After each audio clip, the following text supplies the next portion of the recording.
Santa Mónica Radio y TV Más Digital presenta Consultorio Médico, un espacio donde la salud y el bienestar son nuestra prioridad.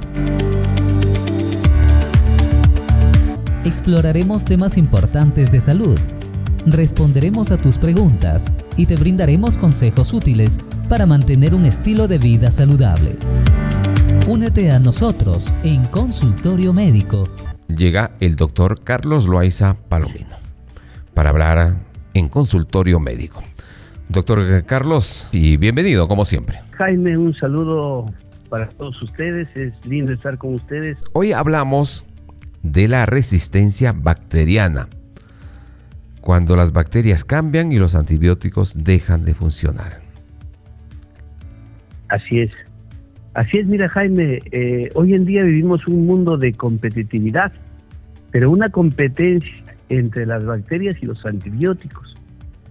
Casi la mayoría de personas muchas veces, por ejemplo, cuando tienen un resfrío o cuando tienen una diarrea o cualquier otra enfermedad, lo primero que hacen es ir a la farmacia y pedir un antibiótico.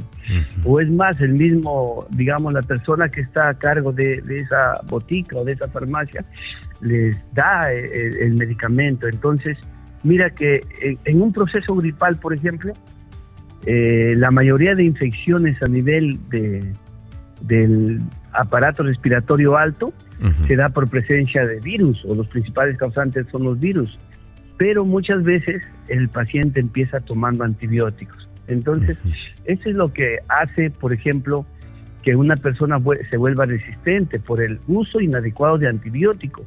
El antibiótico se debe dar en el momento preciso y cuando exista exactamente la invasión bacteriana.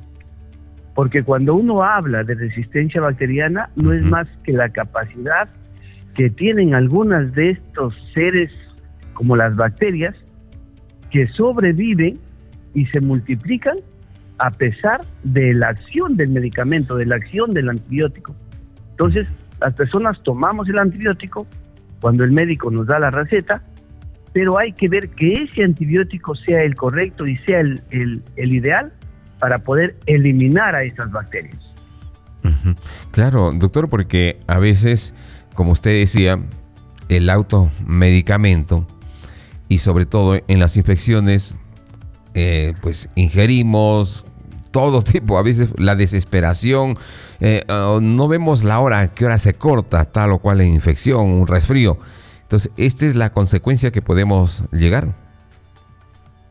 Así es, Jaime, mira, eso es, digamos, lo que sucede cuando nosotros nos automedicamos o cuando nos vamos a la botica, a la farmacia, y ahí la persona nos dice, tómese, por ejemplo, si tiene un resfrío, se va y le da, por ejemplo, amoxicilina con ácido clavulánico, ¿no? Y sabemos que los resfríos, más del 80-85% de procesos infecciosos son por causa de los virus y no de las bacterias. En un resfrío estoy hablando. Entonces, si uno toma antibiótico para una bacteria, simple y llanamente no le hace nada. Igual cuando es al revés, por ejemplo, cuando teníamos la pandemia del virus del COVID y un proceso viral, se debe dar solamente medicamentos para aliviar el dolor y la congestión, pero muchas veces se utilizaba el antibiótico. Entonces, cuando en un proceso de COVID se utilizaba el antibiótico, lo que se hacía, por ejemplo, en el paciente, la respuesta que daba era de que ese paciente agravaba la patología, agravaba la enfermedad. Y esto es lo que no se debe hacer. Entonces, el uso inadecuado en este caso de dar un antibiótico, un medicamento antibacteriano en un proceso viral es muy dañino y incita a la resistencia bacteriana. Cuando se habla de resistencia bacteriana, se produce por varias causas. Una de ellas es las mutaciones genéticas que presentan las bacterias. Una mutación es un cambio en su contextura molecular. Entonces, cuando hay este cambio, cuando hay esta mutación genética, lo que pasa pues es que al cambiarse genéticamente la estructura bacteriana, se va a producir un cambio, y algunas veces un cambio para bien. ¿Qué significa un cambio para bien? De la bacteria, entre comillas. Cuando esta bacteria se va a volver mucho más resistente. Pero entre las bacterias también existe, digamos, un intercambio de genes entre las bacterias que hacen que esas bacterias se vuelvan mucho más resistentes, que se multipliquen mucho más rápido y que hagan mucho daño. Pero también lo que tú decías, Jaime, es importante: el uso inadecuado de los antibióticos, y de preferencia aquí la automedicación. Cuando una persona se automedica, y por ejemplo en una simple y sencilla diarrea, que por ejemplo es por desórdenes alimenticios, es decir, por ejemplo, terminando estas fiestas de Navidad y Año Nuevo, se comió mucho, se hizo muchas mezclas, no se comió a deshoras, se sobrealimentó la persona. Entonces ese uso, esto va a permitir que se presenta un cuadro diarreico. Pero no me voy a ir a la farmacia y no, ¿sabe qué? Deme un antibiótico para la diarrea. Entonces, ahí estamos obrando mal, porque la diarrea no es más que una respuesta que se presenta por el exceso de algunos tipos de alimentos o por la diversidad de alimentación, por las comidas nocturnas que se ha comido, porque el organismo no está preparado para recibir esas cantidades exageradas de alimentos a altas horas de la noche, por ejemplo. Mire, doctor, en lo que podemos llegar a esta resistencia bacteriana, pues, y como nos explica que esto ocurre por el uso indiscriminado, a veces incompleto, a veces incorrecto y a veces sin necesidad, ¿no? Sí. de ingerir o consumir medicamentos, como que cualquiera pues coge al antibiótico y se automedica, pero no sabe el daño que pueda causarle más adelante, ¿no? Así es, Jaime. Mira, cuando uno se automedica, y a veces, aparte de que se automedica, la dosis no es la correcta. Por ejemplo, cualquier infección urinaria debe ser tratada por su médico especialista o por su médico general en un lapso entre 7 a 10 días. Le receta un ejemplo, Cefaclor, que es un antibiótico, es una cefalosporina, una tableta de 500 miligramos cada 8 horas por 7 o por 8 o por 10 días. Entonces, cuando la persona se va sintiendo bien, muchas veces al tercer día abandona el tratamiento. Ese abandono de tratamiento quiere decir que el paciente ha utilizado una dosis incorrecta, una dosis que debió ser en su momento utilizar, por ejemplo, 3 antibióticos diarios por 7 a 10 días, pero lamentablemente el paciente utilizó solamente 3 antibióticos diarios, pero por 3 o 4 días, lo que hace que esta dosis incompleta permita que las bacterias se puedan, proliferar más rápido. Ya no, el antibiótico no hace la acción respectiva, y pues a eso se llama resistencia bacteriana. Esta resistencia bacteriana hace que cuando el paciente ingiere el mismo medicamento, hablando del Cefaclor, por ejemplo, de nuevo, ya este medicamento no le haga nada. Entonces, eso es lo que sucede cuando la dosis es incorrecta o cuando los tratamientos también son incompletos. El tratamiento tiene que ser el completo y la dosis debe ser la correcta. Por ejemplo, si le digo, tómate 3 antibióticos, 500 miligramos a las 7 de la mañana, 2 de la tarde y 10 de la noche, pero este paciente tomó solamente dos medicamentos, o sea, un gramo al día, eso es, en este caso, una dosis incorrecta. Pero la dosis tiene que ser la correcta y el tratamiento tiene que ser completado entre 7 y 10 días. El uso también, cuando se utiliza inadecuadamente los antibióticos, es el otro problema. Como te decía, en las infecciones virales no hay antibiótico que valga. Por lo tanto, no hace nada el medicamento en un proceso viral. El proceso viral, así como entra, sale, y solamente hay que esperar unos 7 días para que el paciente sienta la mejoría. Mira, doctora, conocer este tipo de temas a través de Santa Mónica Radio, interesante, por supuesto, porque estamos hablando de la salud y de lo que uno puede cometer errores cuando no primero consulta a su médico si es necesario pues tomar algún medicamento, es correcto, hay necesidad, porque las bacterias sobreviven y se multiplican, ¿verdad, doctor? Así es. Mira, tenemos muchísimas bacterias, pero por ejemplo, cuando hablamos de una infección del tracto urinario, hay una bacteria que lidera las infecciones del tracto urinario y se llama Escherichia coli. Esta bacteria se presenta en más del 80% de infecciones del tracto urinario, de 80 y hasta el 85%, en este caso la Escherichia coli. Y es la causante de muchísimas infecciones urinarias en niños, en adultos y en personas de mediana edad. Pero esa bacteria también va a producir, digamos, unas beta-lactamasas, que son sustancias que hacen resistencia a los antibióticos. Entonces, hay muchísimos estudios que hoy en día se están haciendo para ver hasta qué punto las bacterias producen algunos tipos en este caso, de sustancias que les permitan blindarse. ¿Qué es eso? Por ejemplo, entre comillas, y haciendo, digamos, un ejemplo claro, hay bacterias que se blindan con vidrio, hay bacterias que se pueden blindar con fierro, pero hay bacterias que se pueden blindar con acero. Entonces, esta sobreprotección que tienen las bacterias, esta resistencia que hacen las bacterias, van a permitir que no pueda ingresar cualquier antibiótico para aniquilar a este germen. Hay otra bacteria también, que es el Staphylococcus aureus, por ejemplo, y que es resistente a un medicamento muy importante como es la meticilina. Es un antibiótico. Pero para esto, hoy en día se estila que todos los médicos deben utilizar para una infección urinaria un examen muy importante que se llama el urocultivo y el antibiograma. ¿Y en qué consiste este examen? En que nosotros, por ejemplo, hablando de una infección urinaria, lo que vamos a hacer es sembrar la orina del paciente en un medio especial, que puede ser agar maconque, agar sangre o cualquier otro medio enriquecido. Nosotros sembramos la orina, lo cultivamos por unas 24 o 48 horas, tenemos el tipo de bacteria que vamos a encontrar, que puede ser en este caso Escherichia coli, Klebsiella enterobacter, Staphylococcus, o que puede ser cualquier otro tipo de germen. Estas bacterias que nosotros encontramos la vamos a enfrentar con los medicamentos. ¿Qué medicamentos? Los medicamentos que se utilizan comercialmente y que todos los médicos recetan a diario: la amikacina, gentamicina, la ciprofloxacino, la nitrofurantoína y los diferentes tipos de medicamentos como la cefalosporina, que son de primera, segunda, tercera generación.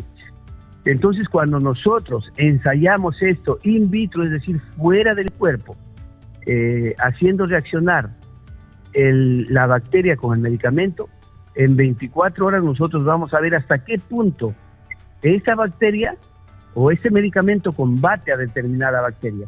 Y nosotros, digamos, esto lo vemos cuando se forma un halo. Nosotros hacemos digamos, un método que se llama plaqueo, donde vamos pues a colocar los discos de sensibilidad y vamos a extender la bacteria. Entonces la bacteria se extiende en una placa, se coloca los diferentes discos de sensibilidad y nosotros a las 24 horas vamos a ver cuál es el medicamento que combate efectivamente a este germen. Entonces, si todos los médicos utilizaran este tipo de análisis de laboratorio que se llama urocultivo más antibiograma, las infecciones urinarias fueran sanadas en su totalidad, porque estamos hablando de que estamos ensayando el germen productor de la infección con el medicamento. Y con esto vamos pues a cortar las infecciones urinarias de raíz. Y no vamos a entrenar porque, por ejemplo, donde no hay este tipo de análisis, lo que se hace es administrar, por ejemplo, gentamicina, pero la persona sigue con, digamos, la dificultad para orinar, sigue con ardencia al orinar, se va al baño y sale y quiere orinar de nuevo, y los síntomas son iguales que como cuando empezó a tomar el medicamento. El médico dice, no, hay que cambiar la gentamicina por una amikacina, no la hace la amikacina, hay que cambiar por una ciprofloxacino, etcétera, etcétera, etcétera. Entonces, ¿qué es lo que sucede? Sencillamente estamos haciendo resistencia a la bacteria, porque estamos utilizando antibióticos en forma indiscriminada, lo que hace que las bacterias se reproduzcan, se vuelvan más fuertes y por ende hagan lo que nosotros llamamos la resistencia bacteriana. Por eso el examen de urocultivo más antibiograma sirve para dar un tratamiento en el caso de infecciones urinarias correcto en el momento indicado y con la precisión que debe tener, que es, digamos, eliminar el germen al 100%. Qué bien, doctor Carlos Loaiza Palomino, en nuestro consultorio médico. El tema nos convoca a pensar, reflexionar que no es conveniente, no es bueno realizar la automedicación, porque generamos una resistencia bacteriana, como nos ha dicho el doctor Carlos Loaiza Palomino, porque de ello también se pueden desprender ciertas consecuencias en este tipo de casos, doctor. Así es, mira, cuando haya la resistencia bacteriana, una de las primeras consecuencias que se puede presentar es la consecuencia económica, porque el paciente tiene que gastar un poquito más. Si tomó 3 días de determinado antibiótico, luego tiene que volver a tomar ya no 3 días, sino 7 a 10 días de otro antibiótico, pero que haga el efecto necesario. O sencillamente, como te decía, hacer el examen de si es una infección urinaria, un urocultivo antibiograma, o si es una, digamos, herida que no se sana. De igual manera hay que evaluar diferentes tópicos, como por ejemplo hacerle un hemograma, hacer un descarte de azúcar. De repente el paciente es diabético y la herida no se sana, y con esto, y hacer también un cultivo de la secreción de herida y un antibiograma para ver cuál es el medicamento correcto. Muchas veces nosotros llega a la consulta de laboratorio muchísimos pacientes que han tenido un sobremanoseo del tratamiento de la enfermedad, pero muchas veces el tratamiento es, se puede decir, médico, pero sin hacer en este caso el cultivo de secreción de herida ni la analítica necesaria. Todo paciente que llega, si sea con una herida en la piel o con una descamación de piel, hay que hacerle un examen, un hemograma básico y un examen de azúcar para ver si el paciente tiene buenas defensas, si tiene buena hemoglobina. Hay que ver cómo está su organismo.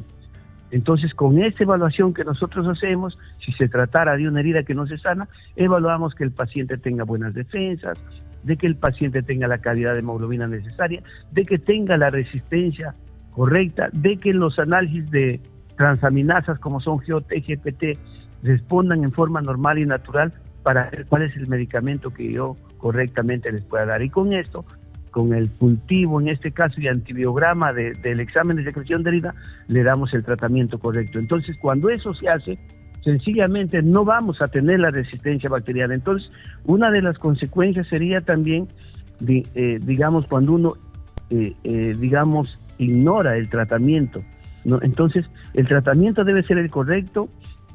Otra consecuencia sería, digamos, que el paciente puede llegar a morir.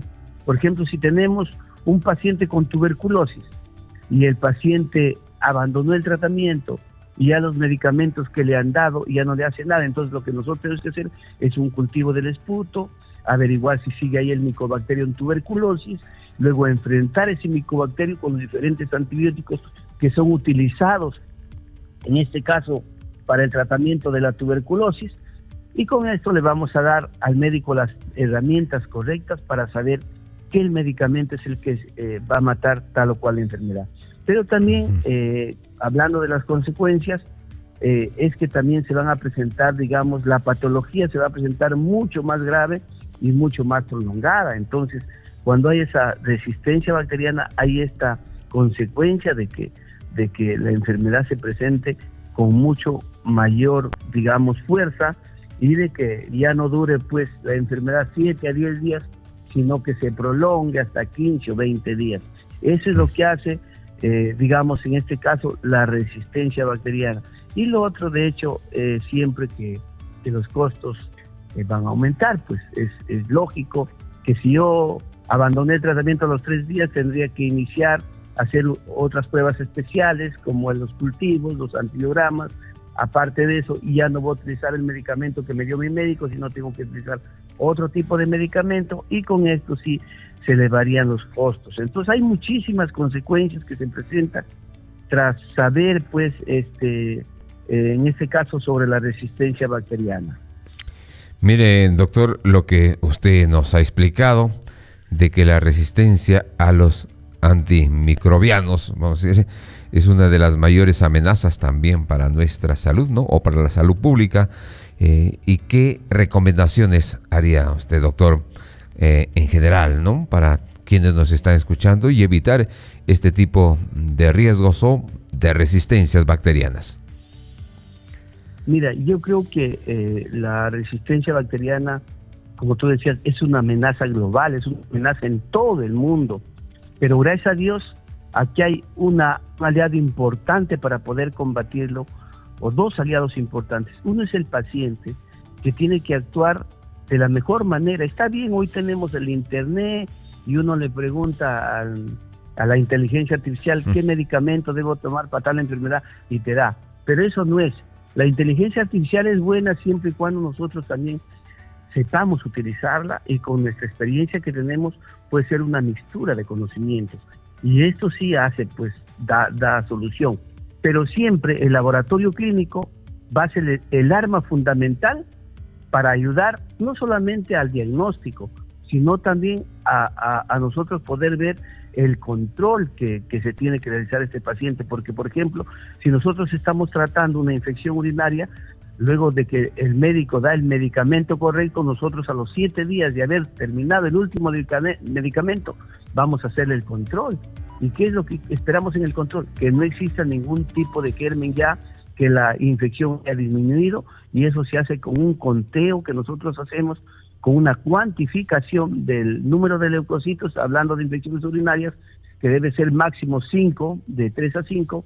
Entonces, si encontramos leucocitos de 3 a 5, quiere decir que la infección ya ha sido aniquilada y ya ha sido controlada.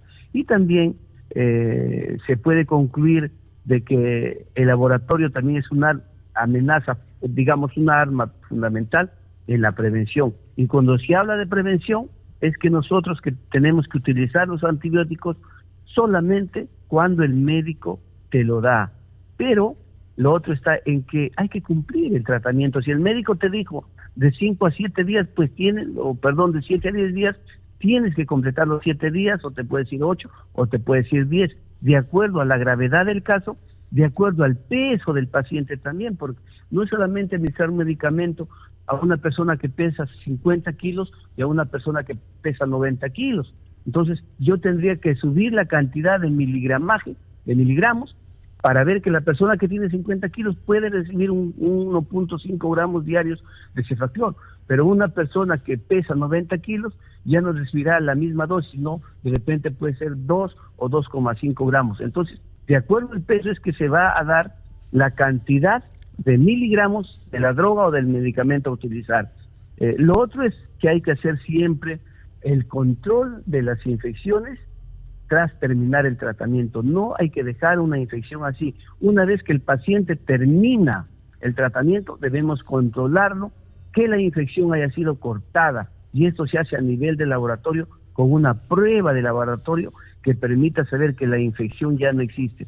Y como les decía siempre, que los médicos tienen que desetar los cultivos, ya sea, por ejemplo, para una infección, por ejemplo, de la garganta, personas que están meses con inflamación de garganta, presencia de placas a nivel de las amígdalas. Entonces, esas plaquitas que están en las amígdalas, nosotros con un hisopo lo vamos a cultivar y vamos a ver cuál es el germen que está produciendo la infección de las amígdalas, y vamos a hacer el antibiograma para ver cuál es el medicamento correcto. No se trata de tomar cualquier tipo de antibiótico, sino se trata de salvaguardar la salud y la economía también del paciente, para con esto ver pues que sea el tratamiento el más correcto posible.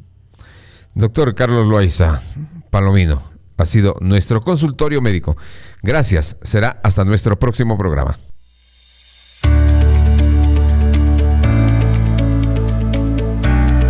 Santa Mónica Radio y TV Más Digital presenta Consultorio Médico, un espacio donde la salud y el bienestar son nuestra prioridad.